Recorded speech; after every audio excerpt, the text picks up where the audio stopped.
ડભોઈ પટેલવાડીમાં ધારાસભ્ય ગોપાલ ઇટાલિયાએ યોજી સભા.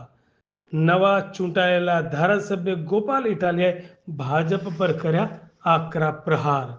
માણસના જીવની કિંમત સરકારે 4 લાખ રૂપિયા આંકી છે, એવું નિવેદન ગોપાલ ઇટાલિયાએ આપ્યું. વધુમાં તેમણે જણાવ્યું, ડભોઈની જગ્યા ઉપરથી ભાજપના કેબિનેટ મંત્રીને ઓફર કરું છું.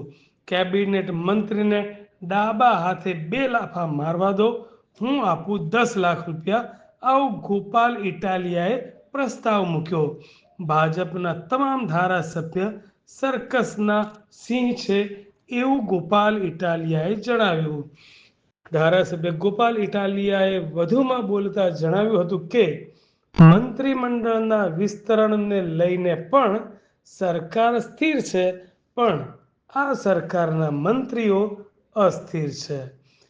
બંધારણીય હોદ્દા પર મંત્રી કાયદાને જાણે સમજે એ પહેલા જ એ મંત્રી બદલાઈ જાય છે.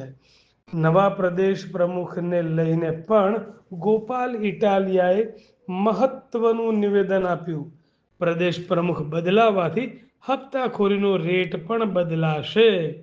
જૂના પ્રમુખ 6 લેતા હશે તો નવા પ્રમુખ 8 નક્કી કરશે અને અધિકારીઓના પોસ્ટિંગમાં પણ પૈસાનો થશે વધારો. આવું નિવેદન ગોપાલ ઇટાલિયાએ ડભોઈની સભામાં આપ્યું. આ કાર્યક્રમમાં મોટી સંખ્યામાં કાર્યકર્તાઓ અને આગેવાનો હાજર રહ્યા. એના મોતની કિંમત કેટલી કરી ભાજપની સરકારે? 4 લાખ રૂપિયા.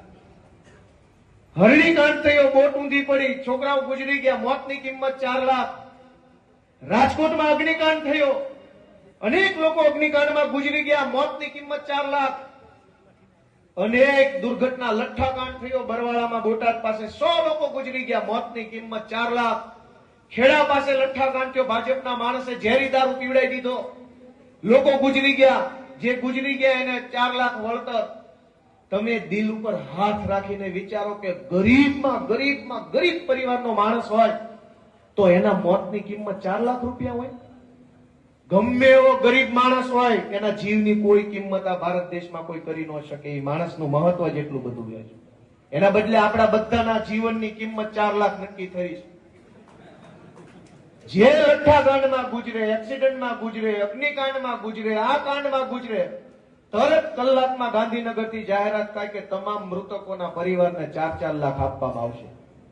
તમે બધા દિલ ઉપર હાથ રાખીને વિચારો, હું આપણે 4 લાખ રૂપિયા વાળા છીએ? ખાલી આપણી વેલ્યુ 4 લાખ જ છે? ગુજરાતના નાગરિકના જીવની કિંમત 4 લાખ? દોસ્તો, હું આજે આ ડભોઈના મંચ ઉપરથી કહું છું કે માણસના જીવની કિંમત 4 લાખ નક્કી કરી છે આ ભાજપ વાળાએ. હું એમ કહું છું કે ગુજરાતના કેબિનેટ મંત્રીને 2 લાફા મન મારવા દે તો 10 લાખ રૂપિયા આપું. તમે અમારો જીવ જાય તો 4 લાખ આપો છો, હું તમને ખાલી 1 લાફાના 5,000, 5 લાખ આપવા તૈયાર છું. જેનામાં હિંમત હોય ડભોઈના સ્ટેજ ઉપર ઉભો રહે, 2 લાફા ડાબા હાથે મારીશ ને 10 લાખ ઉભા ગણીને લઈ જવાના મારી પાસે. ગુજરાતમાં ભાજપના લોકોએ આપણી કિંમત નક્કી કરી નાખી, 4 લાખ રૂપિયા.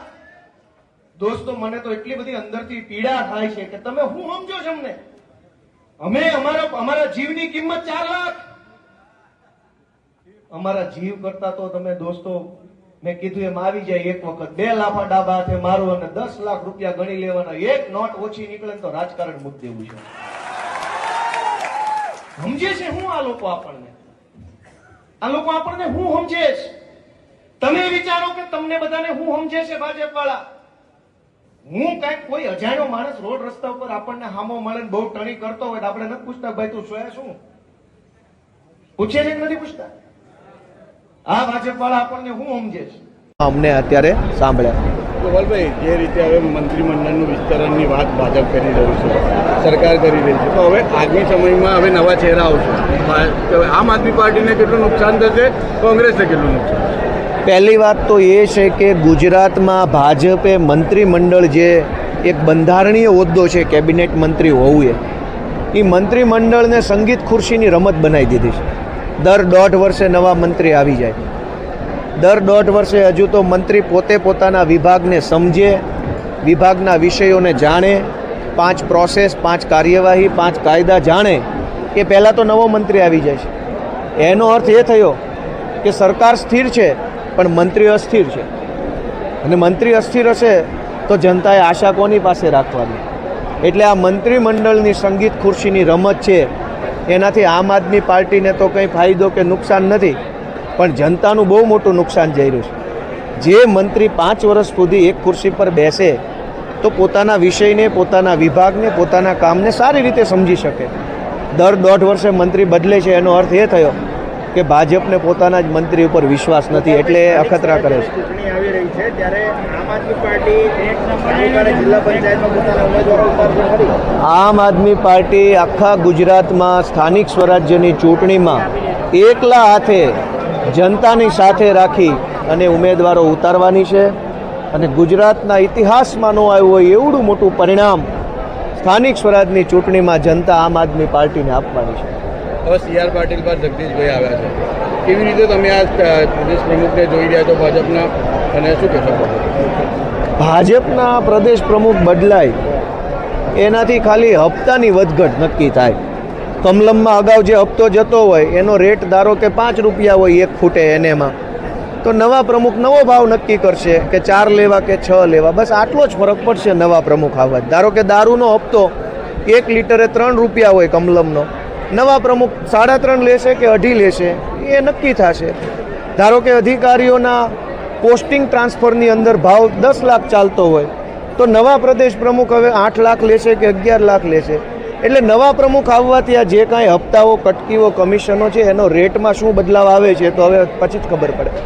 છેલ્લો સવાલ કે અત્યારે જગદીશ ઠાકોર કોંગ્રેસમાંથી એવું કીધું છે કે ભાઈ આ વખતે હું ચૂંટણી નહીં લડું. જે સામાન્ય, જે પાયાનો કાર્યકર હોય તેને ટિકિટ આપવામાં આવે તો તમે આમ આદમી પાર્ટી અને શું વિચારી રહ્યા છો આ બાબતમાં?